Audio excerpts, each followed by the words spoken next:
Le cours. Shalom les Koulam, on est très heureux de se retrouver sur l'InMod en partenariat avec la communauté de Emouna Shlema, avec le Rav Yehuda Ben Ishai. Et donc, rendez-vous pour Matot Mas'eh, construire des nouvelles villes. C'est le thème de la journée. Et c'est également les Louis Nishmat. Rav, vous avez le nom? Oui, c'est à Shalom Diliam Elbaz, Ben Rachmouna et Rachamim, et Jules Ben David et Raki Elbaz Yichonam. Amen. C'est bon? Bechavod.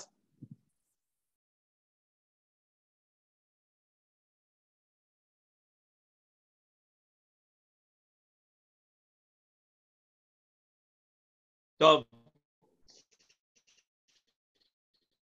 Shalom, bienvenue à tous. Merci de vous rencontrer. Alors, comme vient de l'annoncer Johan, d'ailleurs, qui s'appelle Aaron, on va aujourd'hui parler des villes qui, en fait, ont été réclamées par les enfants de Gad et Réhouven à la fin de la paracha de Matot. On sait tous que les deux tribus de Gad et Réhouven ont réclamé de rester à l'est du Jourdain et ils ont demandé à s'installer là-bas et d'avoir cette partie d'Eretz Israël en patrimoine pour y installer leurs troupeaux, leur famille. Ils auraient dû d'ailleurs commencer par les familles avant le troupeau.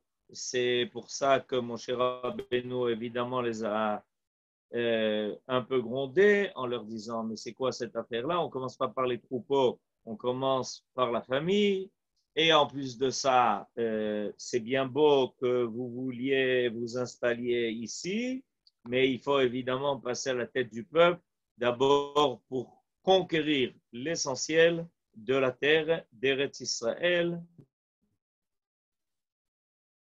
On n'a pas le droit de laisser aller les autres au combat. Notre responsabilité est important de se souvenir de cela, surtout par les temps qui courent. Chaque sûrement qu'il veut avoir des intérêts à défendre, mais il faut savoir si la collectivité est là et nous donne la possibilité de le réaliser. Si la collectivité ne nous permet pas de le faire, on n'a aucune base. Malheureusement, on voit l'oubli et veulent à tout prix et leurs besoins avant le souci de l'existence même de la collectivité. Alors, mon cher Rabbeinu le rappelle ça aux enfants de Gad et de Réhouven, en leur disant, si vous voulez rester ici, vous devez d'abord être à la tête du peuple qui va conquérir Eretz Israël et ensuite vous reviendrez chez vos familles, femmes, enfants, etc., avec tous les biens. Vous allez combattre et ensuite vous reviendrez. Aujourd'hui, on veut parler de quelque chose de tout à fait particulier. C'est que dès le départ, les enfants de Gad et de Réhouven, quand ils s'adressent à Moshe Rabbeinu, ils font la liste des endroits qu'ils réclament. On l'a au début du chapitre 32. Et les enfants de Gad et ceux de Réhouven, verset 2 du chapitre 32, vinrent donc et parlèrent à Moshe et à Éléazar, le Kohen Gadol, ainsi qu'aux autres représentants de la communauté en ces termes. Et dans le verset 3, ils font l'énonce de la liste de 9 villes. Atarot, Divon, Yazer, Nimra, Cheshbon, El Ale, Shevam, Nevo et Beon. Il y a ici une liste de 9 villes. Et ce verset-là se contente de donner cette liste, la liste des 9 villes que je viens d'invoquer. C'est en soi quelque chose d'intéressant, un verset qui ne dit pas en fait pourquoi cette liste est énoncée, comme si les Bnei Gad et les Bnei Reuven s'adressaient à Moshe Rabbeinu en amenant une liste, en lui présentant cette liste, la liste des 9 villes que je viens d'invoquer. Atarot, Divon, Yazer, Nimra, Cheshbon, El Ale, Usevam, Unevo, Beon. Bon, on a la liste. Et après que Moshe Rabbeinu ait mis les choses au point, les enfants de Gad et de Reuven vont effectivement recevoir ce qu'ils ont réclamé. Alors Moïse octroya aux enfants de Gad et à ceux de Reuven, ça c'est le verset 33, Lamed Gimel, ainsi qu'à la moitié de la tribu de Ménaché, fils de Yosef, le domaine de Sichon, roi des Émorim, et le domaine de Og, roi du Bashan. Tout ce pays selon les limites de ces villes, les villes du pays dans toute son étendue. Donc, il y a une liste de villes qui a été présentée. Ça s'est fait au début du chapitre 32. Je vous ai donné la liste, vous pouvez la vérifier. Ensuite, au verset 33 du même chapitre, on voit que Moshe Rabbeinu accepte de donner donc à ces tribus ce qu'elles ont réclamé, y compris les villes qui ont été évoquées au début du chapitre, et dans le même chapitre, verset 34, et les enfants de Gad rebâtirent Divon, Atarot et Aroer. Atrot Shofan, Yazer et Yogbeha. Ah, c'est intéressant. Pourquoi est-ce qu'ils ont eu besoin de rebâtir ces villes? Ce sont des villes qui leur ont été octroyées. Ce sont des villes qui leur ont été données. Est-ce à supposer que les villes dont la liste a été faite auparavant ont été complètement détruites, complètement rasées, à tel point que les enfants maintenant, comme on vient l'entendre, les enfants de Gad ont dû les rebâtir, et ça ne se termine pas là, parce qu'au verset 37 du même chapitre, donc dans le chapitre 32, il est dit que les enfants de Reuven, eux aussi, ont construit ces villes. En effet, les enfants de Reuven ont construit Cheshbon, El Ale, et Kiryataim, et Nevo, et Baal Meon. Et non seulement il est marqué dans ce verset-là, verset 37, qu'ils ont construit ces mêmes villes, mais il est marqué qu'ils leur ont donné de nouveaux noms. Vayikreu beshemot et shemot et arim asher banu. Ils ont donc rebaptisé. Ils ont redonné un autre nom à ces villes-là. Donc, on a ici deux choses très surprenantes. Au début du chapitre 32, on nous donne dans un verset, on nous donne la liste de ces villes, sans rien nous dire à propos d'elles, simplement une liste complète des 9 villes en question. Beaucoup plus tard dans le même chapitre, on nous dit que Moshe Rabbeinu a donné ces villes aux Bnei Gad et aux Bnei Reuven, à ces deux tribus. Ensuite, il est marqué dans le verset d'après, au 34, que les enfants de Gad ont construit ces villes. Et il est marqué dans le verset 37 que les enfants de Reuven ont construit ces villes. Et il est marqué, le verset d'après 38, que non seulement ils les ont construits, mais ils leur ont donné de nouveaux noms.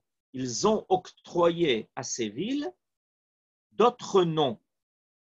Alors, on a beaucoup de questions qui se posent à propos de ce qui nous est dit ici.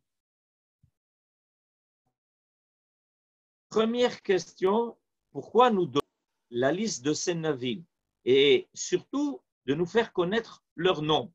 Comme je viens de le dire, on a la liste des 9 villes en question qui se trouvaient dans le domaine que les enfants de Gad et de Reuven voulaient recevoir. Un verset qui ne dit qu'une liste de noms.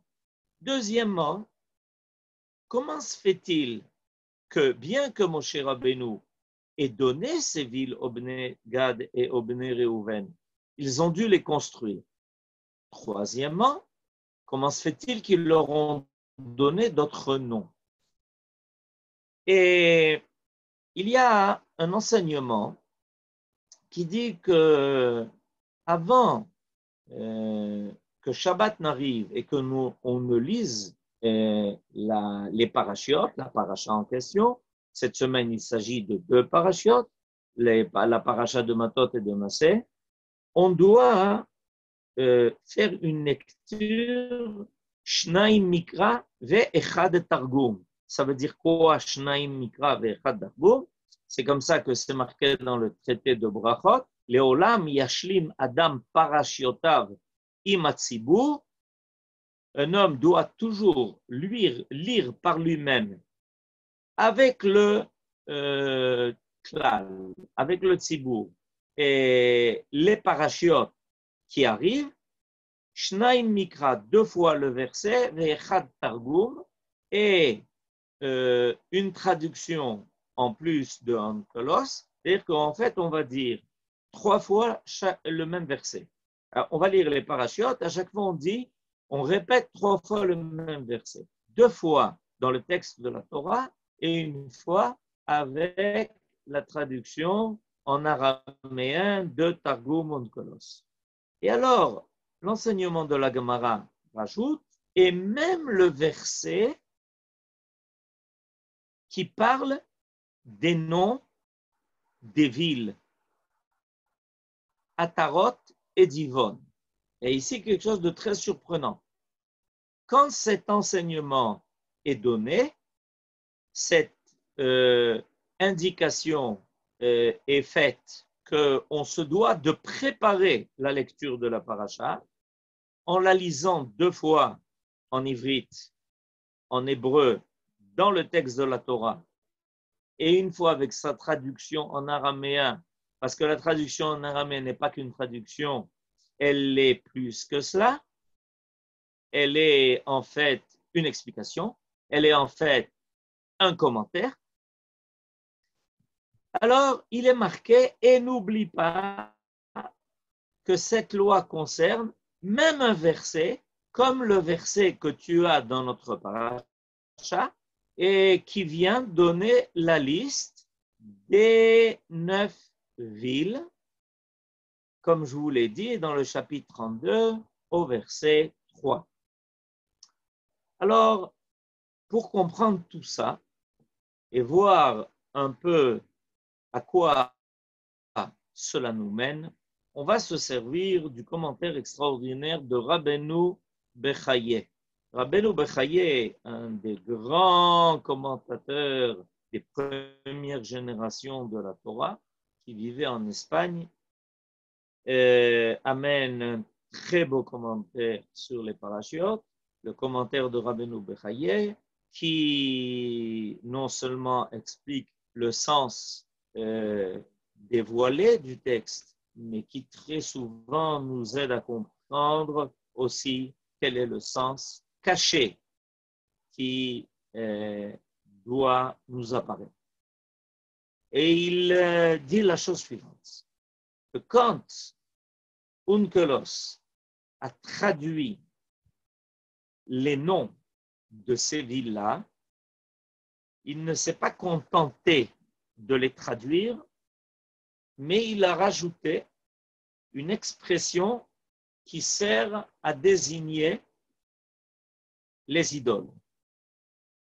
C'est-à-dire que Rabbeinu Bechaye nous apprend à lire donc le Targum Onkelos et il nous dit, regarde, Onkelos fait allusion au fait que les noms de ces villes n'étaient pas des noms qui étaient innocents.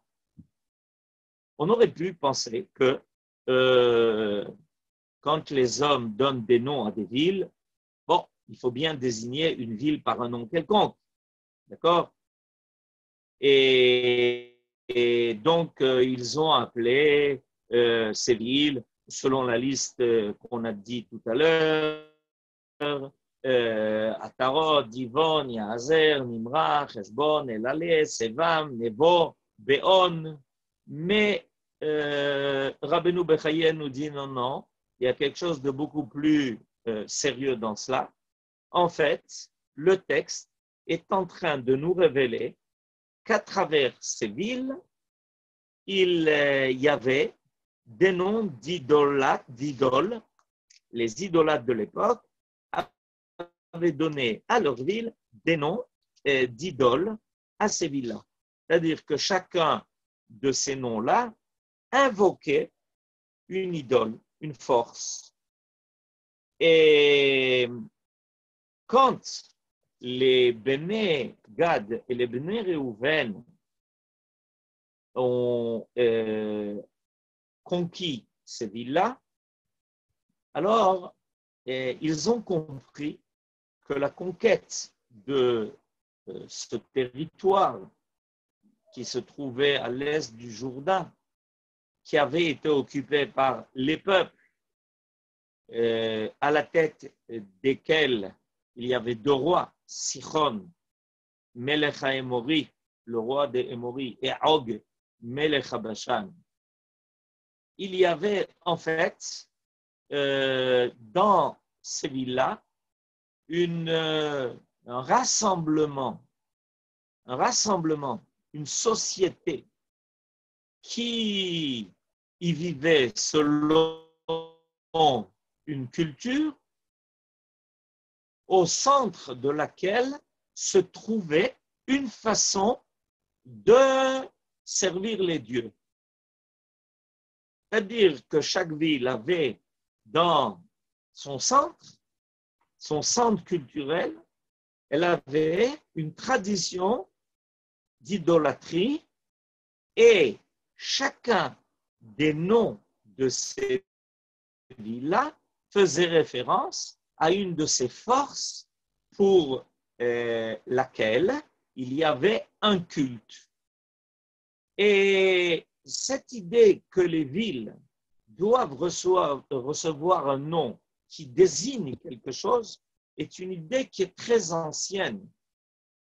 Rabbeinu Bechaye nous fait référence à la première ville dont il est question dans la Torah et qui a été construite par qui?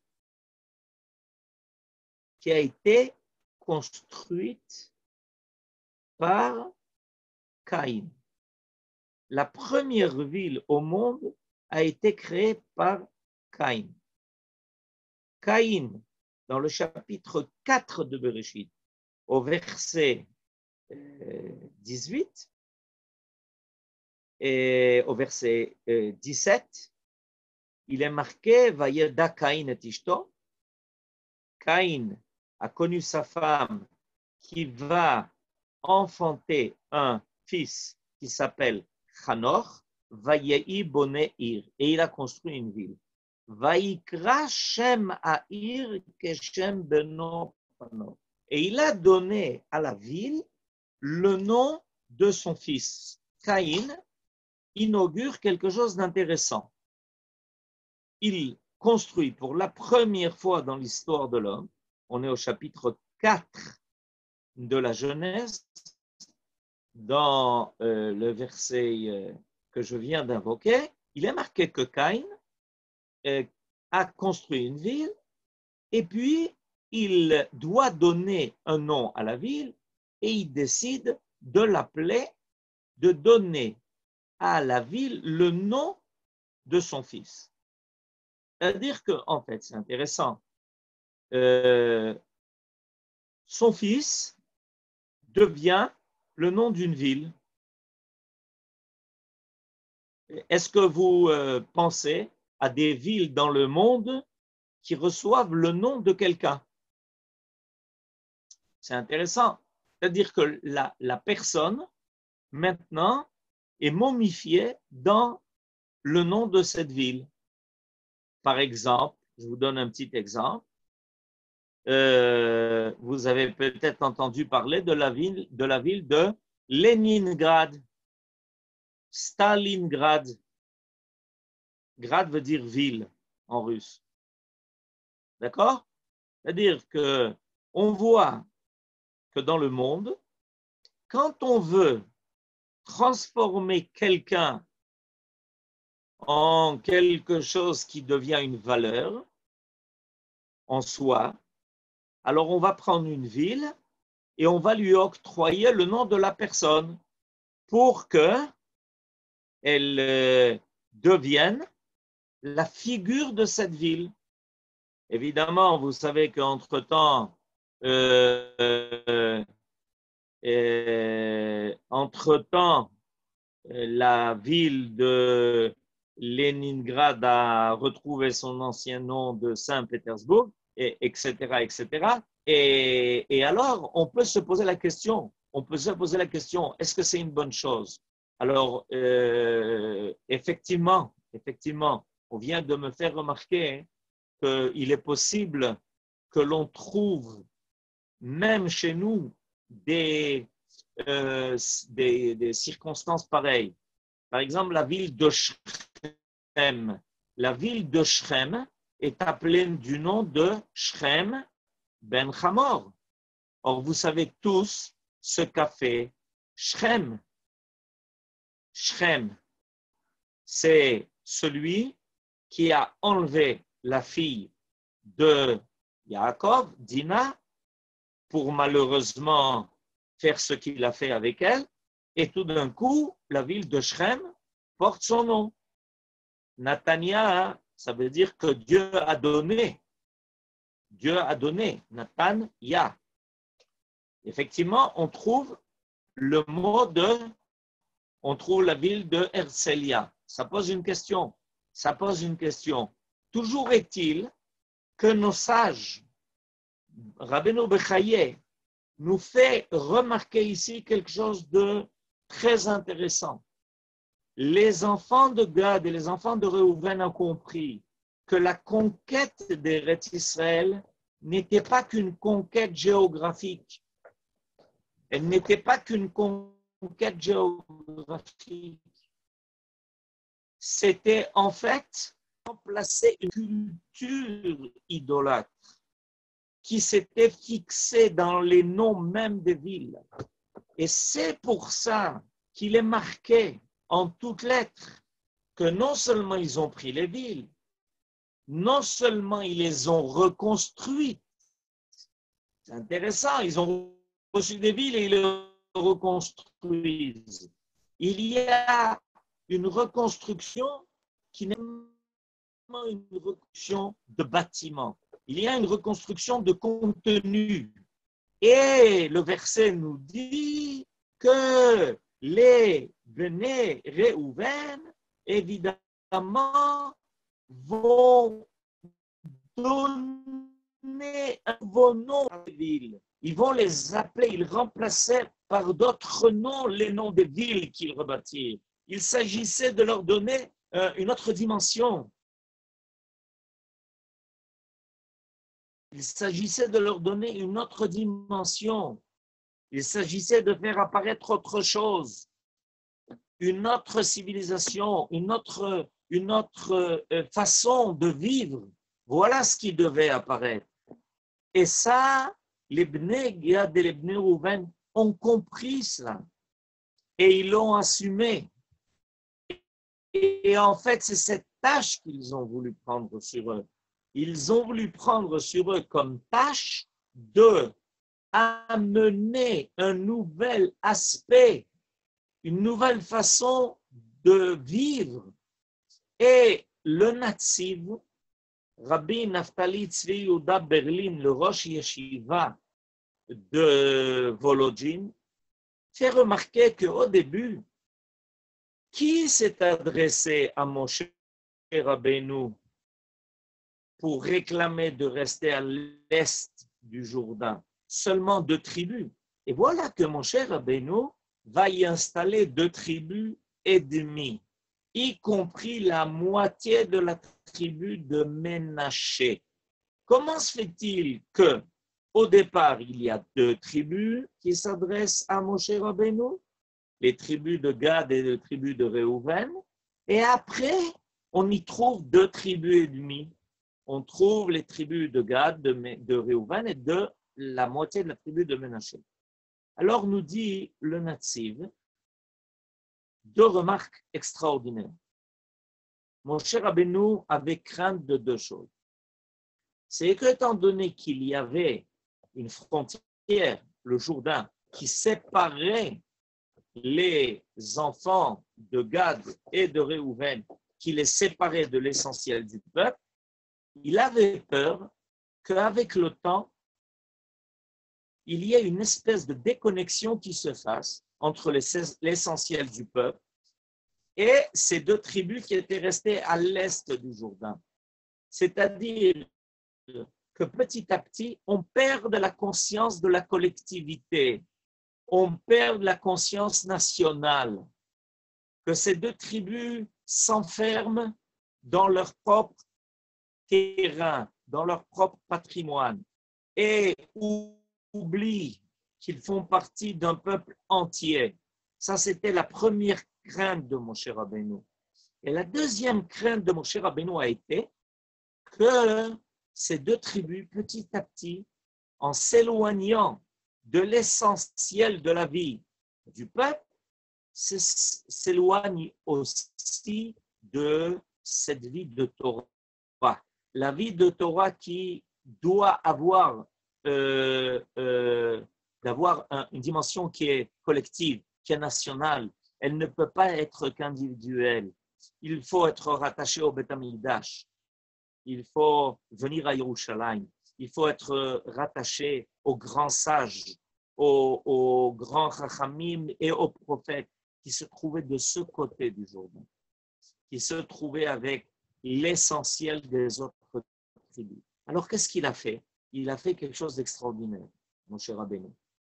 Il a installé avec ces 2 tribus une tribu qui était très attachée à la Torah et qui était la tribu de Ménaché.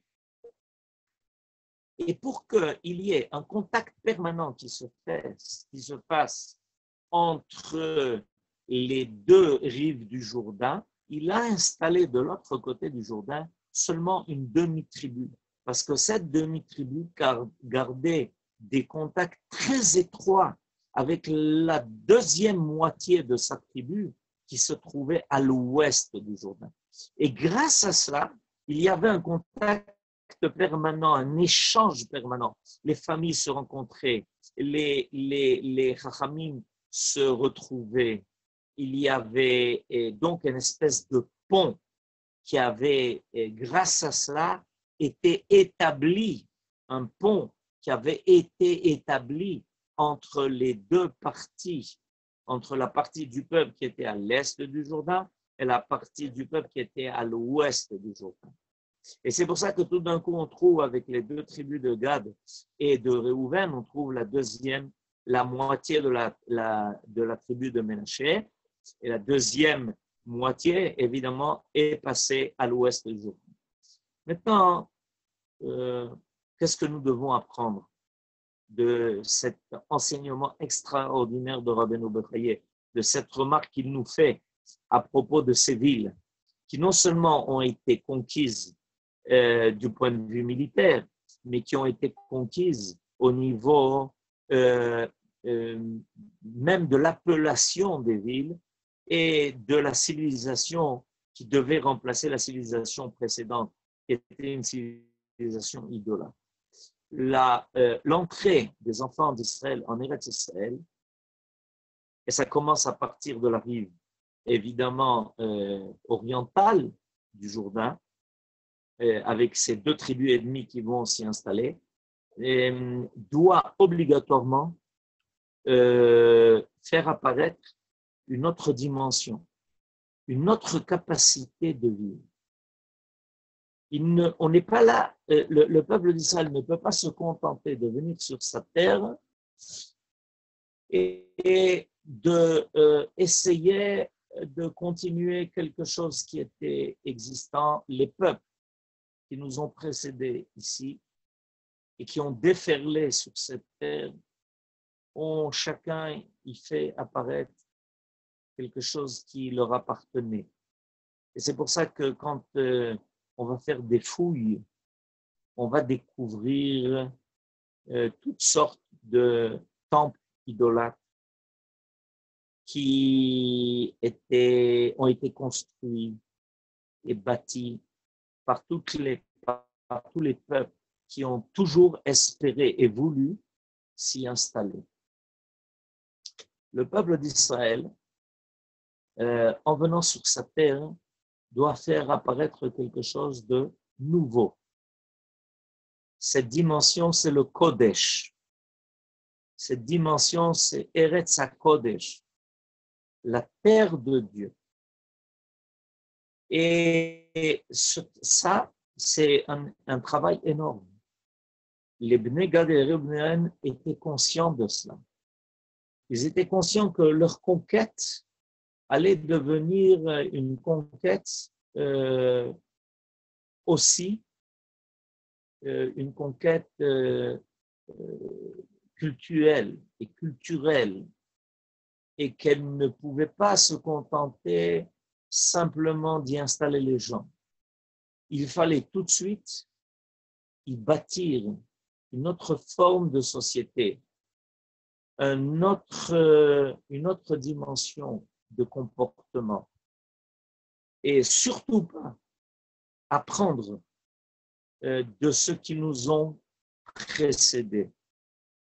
Parce qu'il est clair, et le Rabbeinu Bechaye nous indique ça, en nous disant que depuis cette affaire-là, depuis l'affaire de Caïn, qui avait construit cette première ville, toute peuplade, tout peuple qui est venu s'installer ici, y a installé son culte, ses idoles, sa façon de vivre, sa façon d'exister, ses croyances. Et il voulait que ça soit fortement ici enraciné. Nous avons reçu comme mission de celui qui nous a donné cette terre de faire apparaître sur cette terre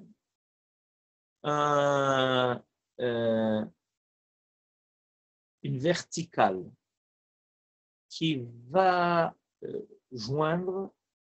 faire rejoindre les cieux à la terre et la terre aux cieux. C'est ce que Yaakov, qui est le 3e de nos ancêtres, comprend.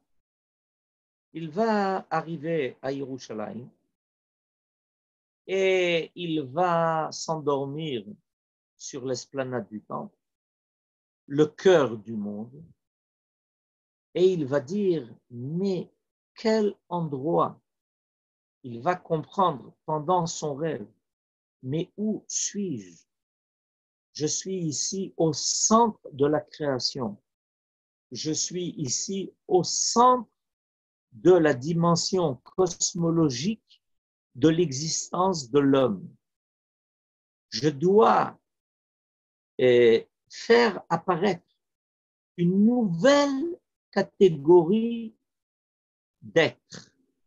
Ceux qui comprennent qu'il y a une échelle qui est dressée de la terre aux cieux.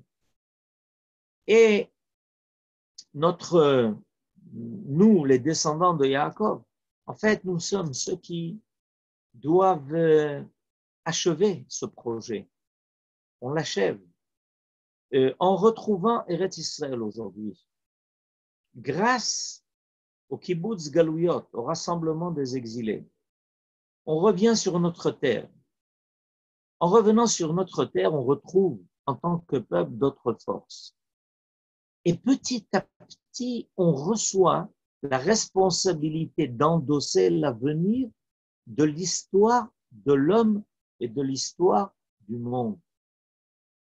Dans le monde entier, il y a des choses qui se sont faites. Et il y en a des bonnes, des choses qui sont bonnes et des choses qui sont moins bonnes. Aujourd'hui, tout est remis en question. Toute la civilisation humaine est en point d'interrogation. L'homme qui pensait tout dominer se voit balloté d'un moment à l'autre dans des situations auxquelles il n'a aucune solution. Il pensait qu'il arriverait à dominer son avenir et son devenir.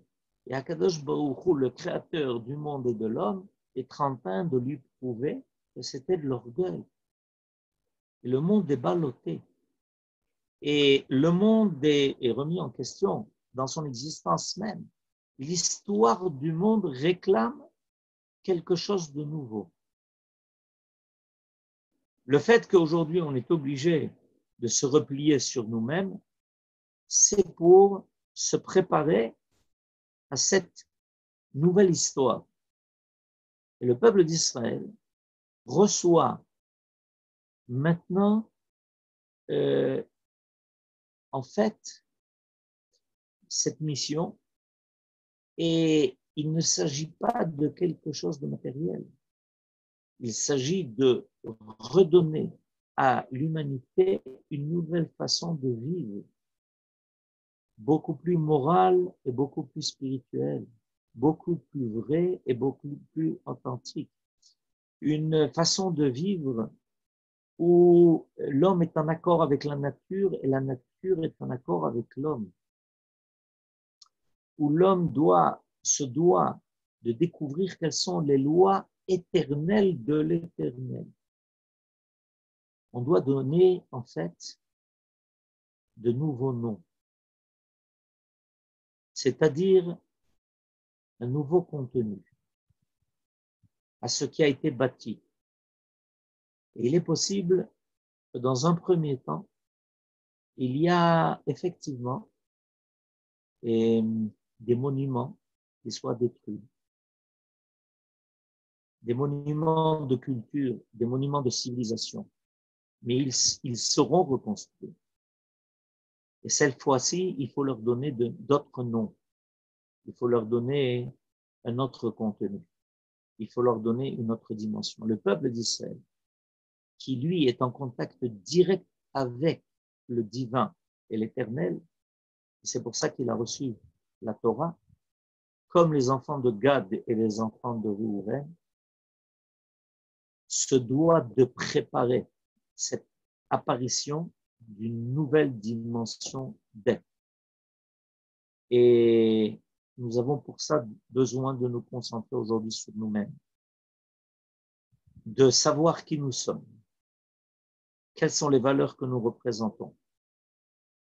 Et notre vie de Torah doit s'élargir, s'élever, doit être beaucoup plus profonde, beaucoup plus vraie, parce qu'elle, finalement, doit englober l'ensemble de la culture humaine. Que Dieu nous donne en cette semaine qui va commencer, la semaine de Av, de Rosh Chodesh Av, où on a assisté à une première destruction du temple, une deuxième destruction du temple, dans le but que le troisième temple soit reconstruit et que celui-là, cette fois-ci, sera définitif.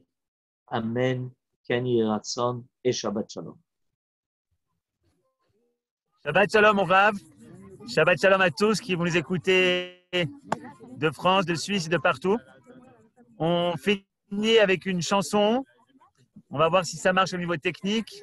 Ça s'appelle Mina Metzar. C'est mon père, le docteur Eli Bodbol, qui l'a composé.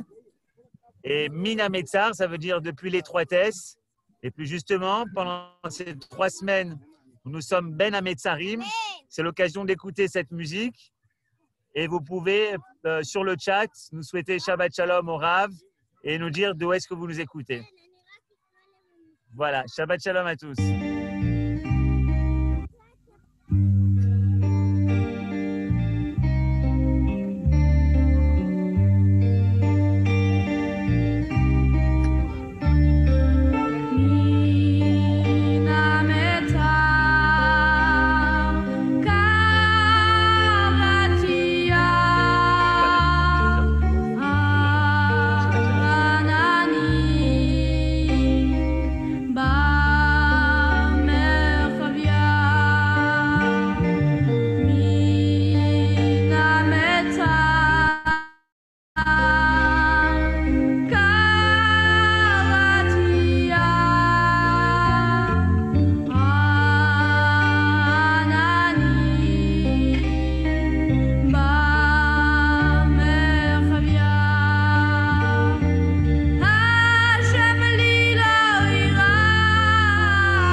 Shabbat Shalom à tous. Vous pouvez maintenant réactiver les micros. On va voir si ça marche.